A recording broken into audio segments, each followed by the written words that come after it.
It's soft. You can pass that around if you want. Like it's not hard on the stalk at all. And it won't shoot up a nice little scape like that. It'll stay soft and you'll be able to bend it like that. The hard neck, it grows that scape and you have to cut it off if you want the bulb to grow bigger. There is one variety I've noticed that it's kind of almost happy to have a scape, like it doesn't change the size, but for the most part you want to cut those scapes off. And you can eat the scapes too, so it's kind of like bonus crop. But garlic scape pesto. Yes, is the best.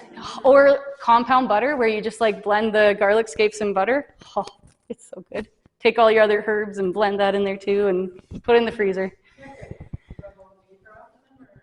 What I like to do is, like, I'll let them cure. I'll pick them, and then I'll let them cure with the roots on. I don't cut the roots off because the roots are part of the curing process.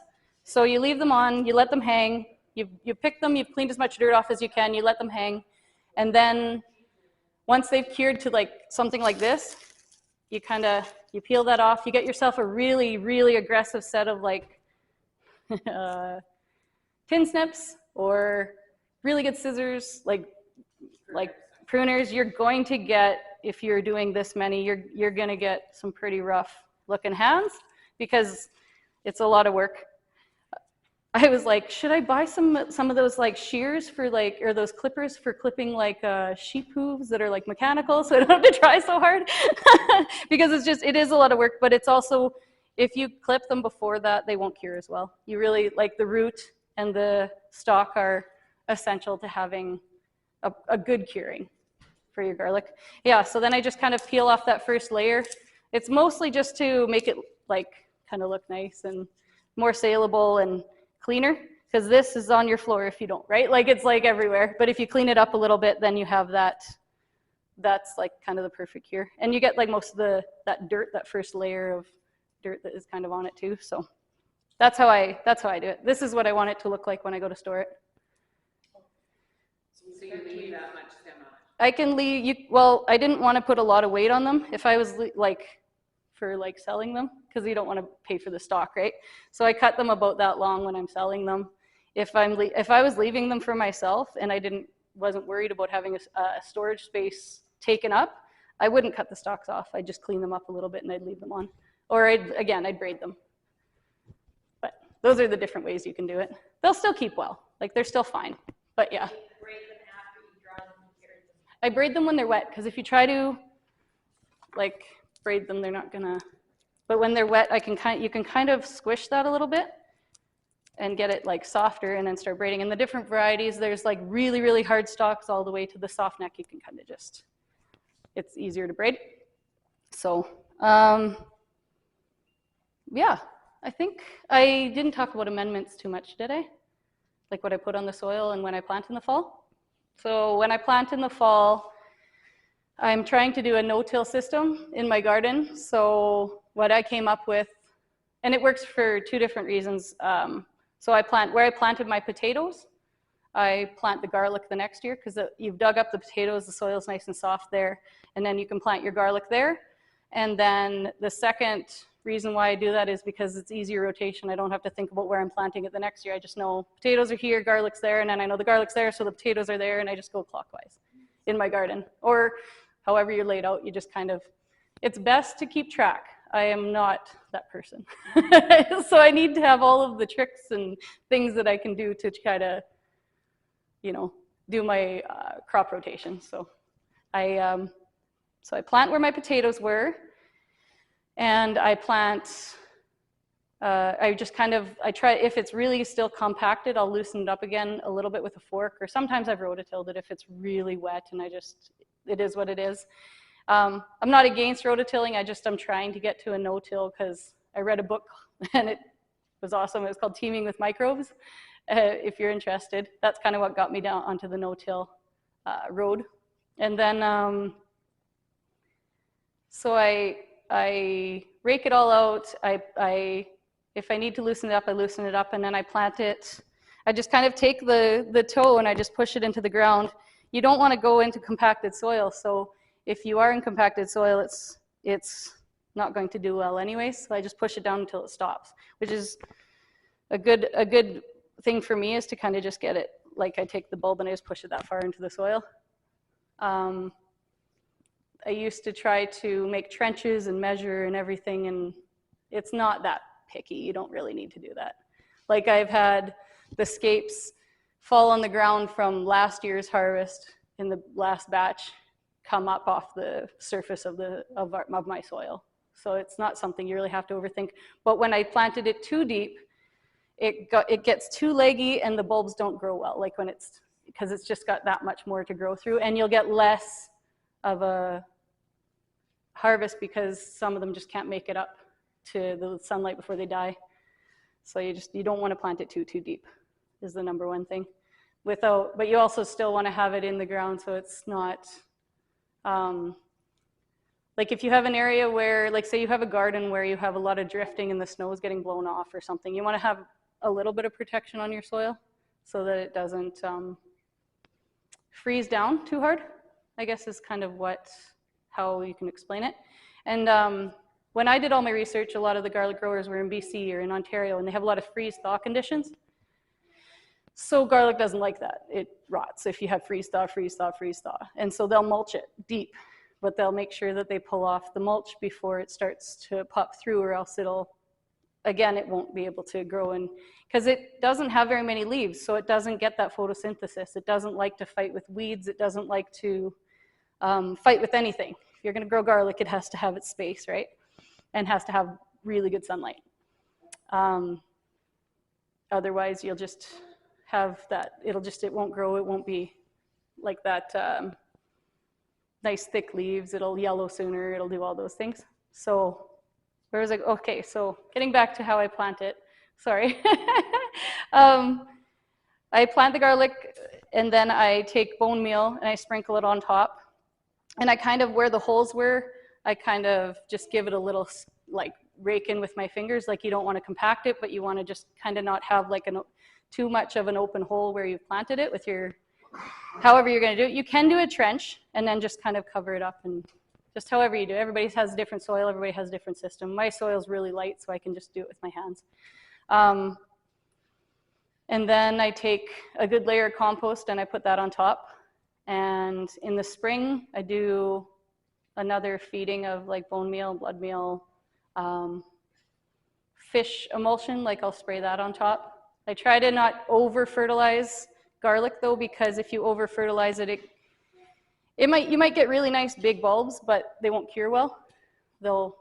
And they won't have that nutrient value. Like they almost get too big and too much water and too much. It's kind of like you have to find that balance of nutrient to and water ratio when you're growing it or whatever, right? You kind of get to know by like through the years of planting and stuff what you need to do to it. If it's really small, you're like, okay, it's probably compacted soil, it's probably not enough nutrients, it's like just different stuff like that. If it's too big and it's going bad too fast, it probably has too much water and too much nutrients. So kind of stuff like that, right? Which is everything in the garden's like that. So, but yeah, I can show you how I plant it if we want to go outside. Is there any more questions? Good. So if you want to do soft neck garlic, that would be probably the most practical to make the braids with. It'd be easier. Yeah, it's kind of a visual thing for me. So I'll do the hard neck ones because I think the braid's prettier. And the soft neck is easier. Yeah, like if you're like, I just want an easy braid to hang up or whatever, you could do a soft neck garlic for sure. Is there any difference between the hard neck and the soft neck for keeping through the winter? The smaller varieties don't keep as long. They tend to be not as strong, but everyone is individual. Like the hard neck, the big, like everybody that is like the Red Russian music, like those bigger varieties, they tend to keep longer. But to me, what I've found from all of the ones that I've been planting and doing, the thicker the paper, and like as long as they're not too big, they cure better and they keep longer. So you can like, I can take and I can peel this really easy, right? Like I can do that with this variety, and it has more toes and they're smaller. And on the inside, you have like a thinner paper on this. It may keep a month like less than the other variety, but it won't. I would rather put that in like if I was making anything raw, like a dressing or like stuff like that, because it's not going to be as much of a bite, but you still have that really nice garlic flavor. So it kind of gets into that like foodie stage of like your preferences too, right? So it used to be 100% Red Russian music, because I was like, okay, that's what we grow here. That's the only thing that grows here. But then I found, no, it's just a preferential thing more than anything. And it keeps the best for curing and everything, I think, for commercial purposes. And so that's what people kind of went towards. So just kind of the thing that got it to the market first, more than anything. Yeah, so then I'll show you this paper. So this is like a music or Red Russian. It's harder to peel off. It doesn't have that, it has a thicker layer.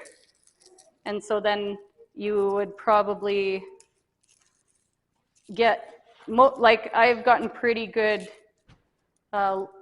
longevity out of all of them, but you'd probably get a little bit longer storage time out of a harder neck variety compared to like the Asiatic and this. And I'm not sure about the soft neck. They've done really well for me too, actually. I've kept them all the way through. So it was more of a moisture issue, I found. If it got damp, it didn't keep as long. But if you kept it around that room temperature and out of the sunlight, I kept right till spring for almost every one. So yeah. Yeah, but we could take a variety outside and I can show you guys how I plant it. It's not something to overthink too much. It's just make sure you have a nice bed that you're planting in, not too compacted. But yeah, if we want to do that.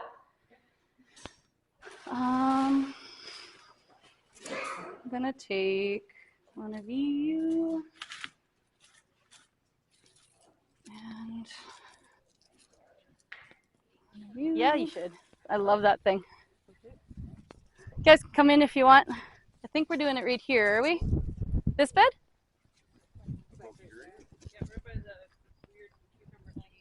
The weird cucumber thingies, what are they? They look like a squash, eh? Maybe? Or zucchini? I don't even know. So I'll take a couple volunteers to break the garlic apart, and then you can kind of get a feel of how that feels if you want.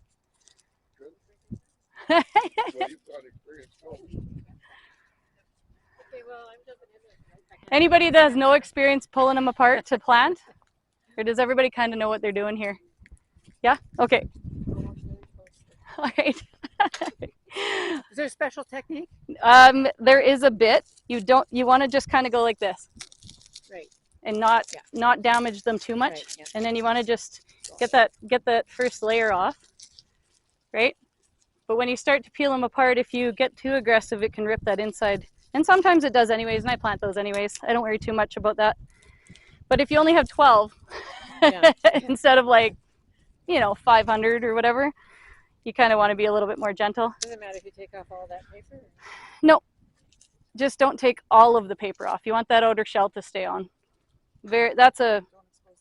Well, if you can, don't expose it. And don't worry about breaking those, like the roots off or anything. Or I haven't. I don't worry about that. I almost look at that as a bit of a protectant from like the rot. But if it does, it does. Like some of them will have that open. They'll still grow.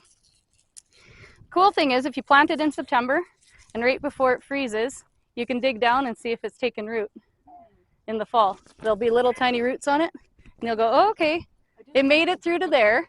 Now let's see what happens in the spring. And then I'll go and dig it up in the spring and be like, okay, it's not rotten. I always check. I like to see what's happening, so then I kind of know what I have to do to it, right? Like it gives you feedback, which is really important in a garden for anything, right? You want to always observe, right? So I learn something every single year. You just check a couple of plants. Yeah, I'll just dig up one. over here and one over there. If you have a wet spot and a dry spot, right? What are the differences? Are these ones dying? Are these ones, you know, like is that really compacted there? Maybe I should just take a fork and loosen that soil up just a little bit without like, you know, disturbing too much. Or, oh geez, that's really compact. Maybe I should like add some nice mulch, or, you know, just things like that. It's just kind of part of that observation. So then, let's see. So that's actually pretty good soil. If it is compacted a bit, like depending on what space you have, you can kind of just loosen it up a little bit like that, and then feel down. You don't really want to go much deeper than that. And then I just kind of, I'll take my fingers like this, and I'll put it in. Always root down. In the commercial planters that they have, they go in, and sometimes they'll grow like they're getting dumped in every which way. And so there is some like this, and they will still come up like that. But if you're trying to give it its best chance, you want it to be root down and the stem part up, right? Just like any other bulb. So I'll just kind of take my fingers like this, and I'll dig down like that, and I'll plant it like that. Just give it a little bit of that. And that's it. And I can feel down to here, and I can feel that it's compact a little bit. So then I might just, if I have a fork, just to loosen it up a little bit, I just kind of, this is what I'm doing when I'm digging potatoes, right? So I'm going about that deep, and that's why I tend not to have to like take the fork afterwards. But this just gives it a little bit of a loosen up without completely mixing that soil up.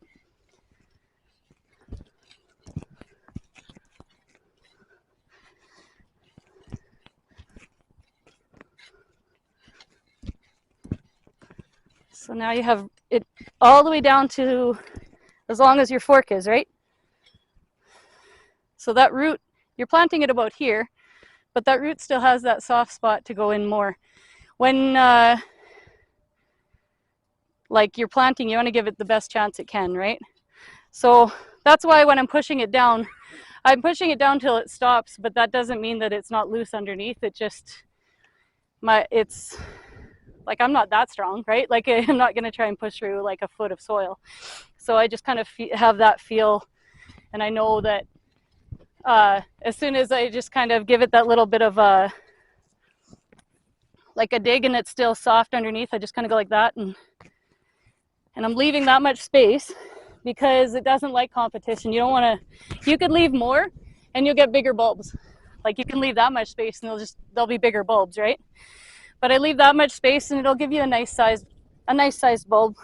That's how far I planted every one of them like last year, and you can see some of them were even a little bit closer, but all of them still did quite well. They still had lots of big bulbs. So, but that's pretty much it. And the really cool part about using a fork is you can kind of find those holes, right? Like where the fork was, and you can just kind of plant in there. If you've rototilled it, it's going to be soft everywhere. It's going to be easier, right? So that's another, like, oh yeah. All right. Thank you. I got a few more here. Actually. $20 is just about falling out of your pocket there. Is it? Thank you. Yeah, so then after you've planted, and if it's really dry, you can tell, like your hands down there, you can tell if it's a moisture, it's a dry environment down there. It needs water. So if it's dry, you may have to water it in. If it's a wet year and it's been raining, you're set. You don't really have to water it. But that's about as hard as it gets for me anyway. Just kind of push her down, and then I'll just kind of give it a little bit of that. Maybe you're only going to get 3 varieties here, Carrie.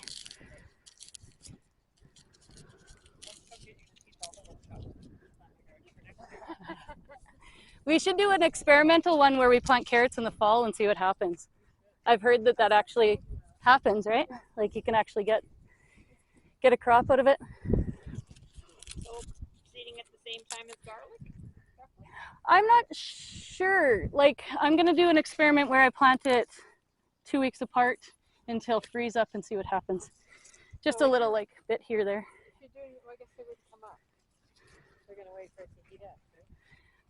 Right? Yeah, because I've had volunteer carrots in my garden. Because like when I stopped rototilling, I noticed stuff volunteered more, right? Because you're not tilling that soil. So then I was like, oh, there's a carrot there. Oh, there's like a tomatoes growing over here. This is growing over there. Like just because, like I say, they might have germinated and then we go and we rototill in the spring a lot of times, right? Whereas I didn't do that. So then it was like, it had all kinds of things growing everywhere. Lots of volunteer sunflowers. But yeah, that's. I buried the compost in my garden last year, and now I have cherry tomatoes everywhere, right? Yeah. So then, like the wood mulch is okay to put on top, but I think that's more fungally dominant. With the garlic, like I'd have a composted wood mulch or like a nice layer of compost, and I'd make it like I'd just kind of take a pail and sprinkle it on top, and then I'd take a handful. What I'm doing, like the bone meal, I just kind of have it in my bag and I'm just shaking it out like this. I'm not really measuring it because it's not a really super strong, it's not a fertilizer, it's an amendment, right? Like it's not like you're going to overdo it with it, right? But it's just to give it some trace nutrients and stuff like that. So, and the last 10 years, half the time I've watered, half the time I haven't. And I haven't noticed a big difference between watering in and not watering in for me. But I always plant, it's like the last week of September, first week of October. So if you're planting earlier, it's going to have a growing time, a growing period, right? So then if you're really, really dry, you kind of want to have a little bit of watering happening to it. So just depends on when you plant, I think too, and how dry it is. I would water this in for sure.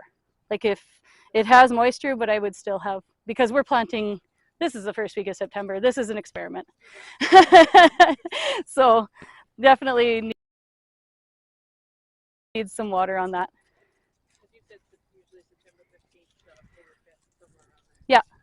Yeah, I have heard people planting into mid-October, but we're kind of like pushing it in our climate here. But you want it to set roots. Yeah, and the farther, if you're farther south, like I know you're farther south, right? And so you have a little bit of a growing season on us, like a week or two. Maybe. So you could probably plant into October. I think my sister planted into mid-October down in Moose Jaw, but they have this really cool microclimate there that they just have 2 weeks earlier and 2 weeks later than us, right? In 2A. First snow. Yeah, I always plant after the first snowfall. Yeah, yeah. So I mean, that's awesome news because and where is that? Out by Washington. Yeah, right. So would you guys have more of a freeze thaw effect? Not really, hey? A little bit, and we use wood mulch. We cover it completely in mulch. So how do you find the wood mulch? Good. It's good, hey? Okay. And then I always take it off first thing in the spring. Yeah, And when okay. it pops up, Yep. then I remulch all my rows. Perfect. Yeah. With the wood mulch. Yeah, that's good to know because just with garden plants where everybody was like, no, everything's bacterial dominant, not fungal dominant, right? So like do your wood mulch in certain areas and do this in certain areas. But with the more research that's been coming out, it's good to know what's actually works and doesn't compared to like what the previous knowledge was, right? So you can do wood mulch. And I mean, this is going to probably prove that point next year too, because there's wood mulch everywhere in here, right? My walkways are all wood mulch, and then my beds are all compost with wood chips in it, like that was composted. So, and I've had everything grow there. I haven't had anything like not turn out in those kind of conditions. So, yeah. My dirt is really nice. I put a lot into it. It's kind of one of those like, you can just push your hands in. Yeah, this is brand new garden, right? So it's mine's been growing for 7 years now with the like constantly feeding it and taking care of it. So, but yeah, that's the babies. I didn't bring out those little baby, do you want to grab a couple of them? Just grab like a scape and like a first year one maybe. I'll show you that too. Forgot to grab those. So off the skate, when it goes to seed, that when you plant it, that's just going to be tiny bulbs, right? Yes. Yep. You'll take that scape that I'm going to show you. The bigger the scape bulbs, the bigger the tiny bulbs. The first year, this like those ones that have like 100 of them on there, they're like little hair. They look like grass. They look like grass. Whereas those bigger ones, like with the bigger heads, they'll actually look like a thicker one compared to just little hairs. To the first year, so these ones will actually be really nice for her. And I used to separate each one, plant them all in little rows, like I said. But then the lady that plants garlic down in Yorkton, and this is how she gets the most production the fastest. She keeps the scapes, right, and plants those. And then you have like, out of this bed, you can get like probably 1,000 of these little guys, right?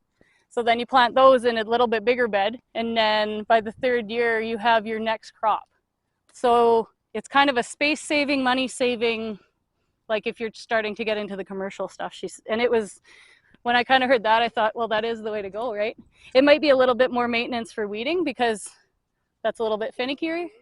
Yeah, but if you don't have a heavy weed pressure in your garden, it shouldn't be a big deal. I have a lot of weeds, so I put old rotted manure from a neighbor's garden, and it was a bunch of pigweed and all kinds of lovely stuff. And That was our garden for like the first 2 years going through. yeah. Now we're on like the 4th year and it's okay.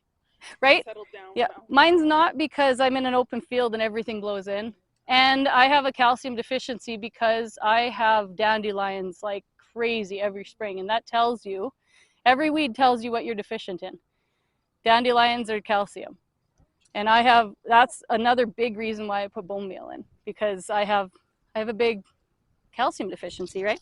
Maybe due to, I don't know what, just the type of soil, sandy soil, whatever it is, but learning as I go. So then this one, you kind of give it a little bit more space.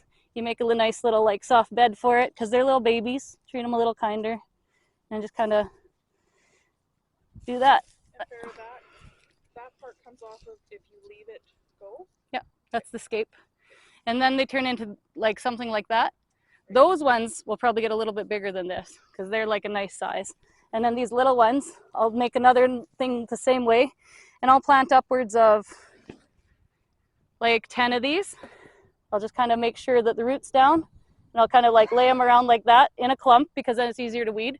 And I'll just kind of, and make sure that it's clear like where you're planting them, right? Like just give them a little row or give them a little spot or whatever, and maybe stake them or do whatever you got to do. Some people have put like a, what am I trying to say?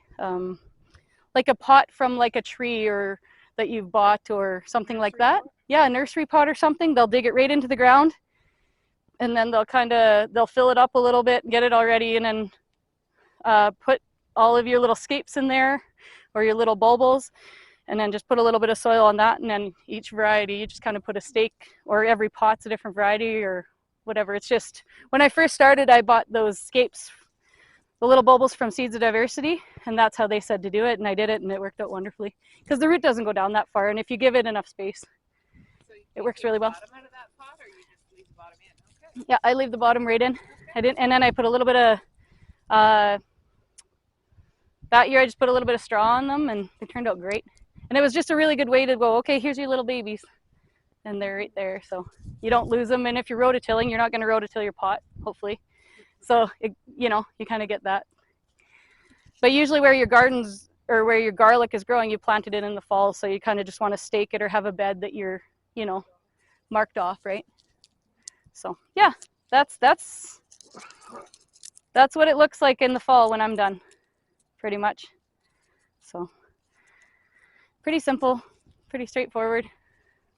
Yeah, and if you do a lot of care with lilies, like if you have any experience, they're a lot like lilies, right? Like they just need, you could leave them for a couple years even, and they'll just kind of do that weird grouping like lilies do too, right? Like they're just, they have that bulb family thing going on. So yeah, but that's my presentation. I don't have much more to tell you. I don't know much more than that. So yeah, Go back in and look at all the yeah, for sure.